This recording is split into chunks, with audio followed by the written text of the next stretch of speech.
पवन पुत्र हनुमान बाल ब्रह्मचारी थे, लेकिन मकरध्वज को उनका पुत्र कहा जाता है। ये कथा उसी मकरध्वज की है। वाल्मीकि रामायण के अनुसार लंका जलाते समय आग की तपिश के कारण हनुमान जी को बहुत पसीना आ रहा था। इसलिए लंका दहन के बाद जब उन्होंने अपनी पूंछ में लगी आग को बुझाने के लिए समुद्र में छलांग लगाई तो उनके शरीर से पसीने की एक बड़ी सी बूंद समुद्र में गिर पड़ी। उस समय एक बड़ी मछली ने भोजन समझ वह बूंद निगल ली। उसके उदर में जाकर वह बूंद एक शरीर में बदल गई।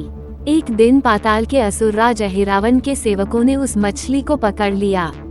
जब वे उसका पेट चीर रहे थे तो उसमें से वानर की आकृति का एक मनुष्य निकला। वे उसे अहिरावण के पास ले गए। अहिरावण ने उसे पातालपुरी का रक्षक नियुक्त कर दिया।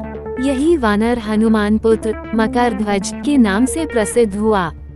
जब राम रावण युद्ध हो रहा था तब रावण की आज्ञानुसार अहिरावण राम लक्ष्मण का अपहरण कर उन्हें पातालपुरी ले गया।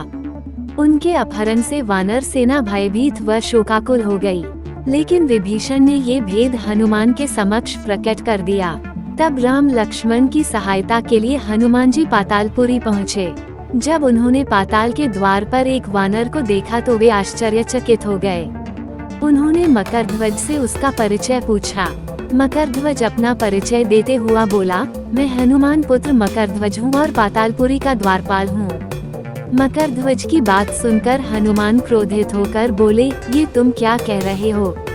दुष्ट, मैं बाल ब्रह्मचारी हूँ, फिर भला तुम मेरे पुत्र कैसे हो सकते हो?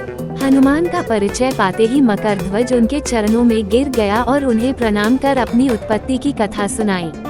हनुमान जी ने भी मान लिया कि वह उनका ही पुत्र है, लेकिन ये कहकर कि वे अभी अपने श्री राम और लक्ष्मण को लेने आए हैं। जैसे ही द्वार की ओर बढ़े वैसे ही मकरध्वज उनका मार्ग रोकते हुए बोला, पिताश्री, ये सत्य है कि मैं आपका पुत्र हूँ, लेकिन अभी मैं अपने स्वामी की सेवा में हूँ, इसलिए आप अंदर नहीं जा सकते।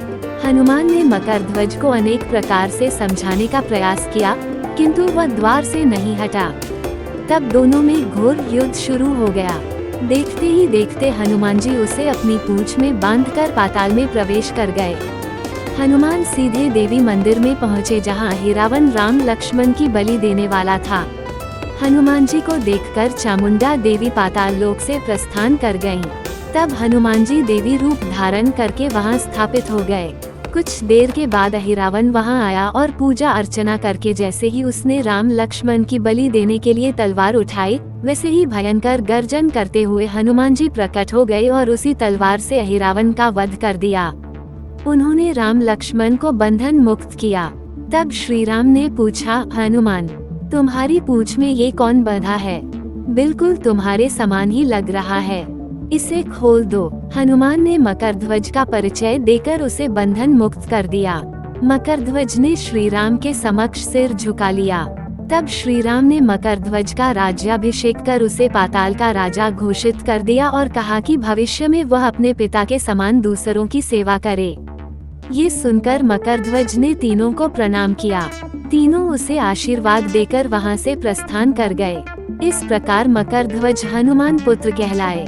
हनुमान पुत्र मकरध्वज की कथा आध्यात्मिक कथाएं।